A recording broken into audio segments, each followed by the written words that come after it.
நாட்டில் என் மேலே உங்கள் வெளிச்சத்தை பிரகாசிக்க பண்ணுங்கப்பா, என் மேலே பிரகாசிக்க பண்ணுங்கப்பா. நான் பார்ப்பதற்கு பர்சனாலிட்டி இல்லாமல் இருக்கலாம் ஆண்டவரே, ஆனால் உமக்காக வாழ வேண்டும், உமக்காக பிரகாசிக்கணும், ஆத்துமாக்களை ஆதாயம் பண்ணணும், பிசாசின் கிரியைகளை அழிக்கணும், அந்தகார வல்லமைகளை அழிக்கணும், தேவ ராஜ்யத்தில் பூமியில் கொண்டு வரணும், என்னை பயன்படுத்தும், என்னை அக்கினி பழம்பாய் மாற்றும் என்று சொல்லி நீங்கள் தாகத்தோடு வாஞ்சியோடு தேவ சமூகத்தில் கதறி பாருங்க. கர்த்தர் உங்களையும் பிரகாசிக்க பண்ணுவார். நீங்கள் யாராக இருந்தாலும் எந்த மனுஷனை பிரகாசிக்க செய்கிற அந்த மெய்யான ஒளி உங்களை கட்டாயம் பிரகாசிக்க பண்ணும், உங்களை பிரகாசிக்க பண்ணும். ஆமென்.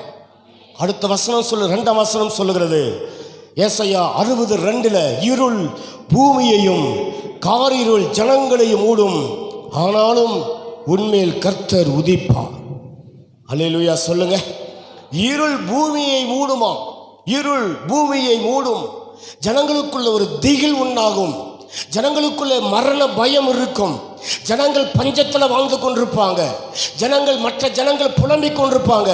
ஆனால் இந்த சூரியன் அல்லது இந்த வெளிச்சம் உங்க மேல உதிக்கும் போது எல்லாரும் கவலைப்பட்டாலும் கலக்கத்தோடு கூட வேதனையோடு பயத்தோடு வாழ்ந்து கொண்டிருந்தாலும் நம்ம மாத்திரம் சந்தோஷமாக இருப்போம். அல்லேலூயா.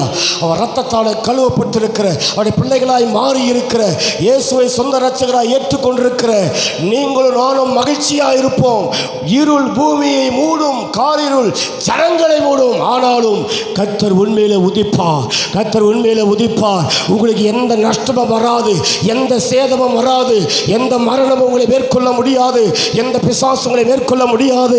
கர்த்தருடைய வெளிச்சம் உங்க மேல உதிக்கும். அல்லேலூயா. அவர் உங்களை உதிக்க பண்ணுகிற தேவன், அவர் உங்களை பிரகாசிக்க பண்ணுகிற கர்த்தர்.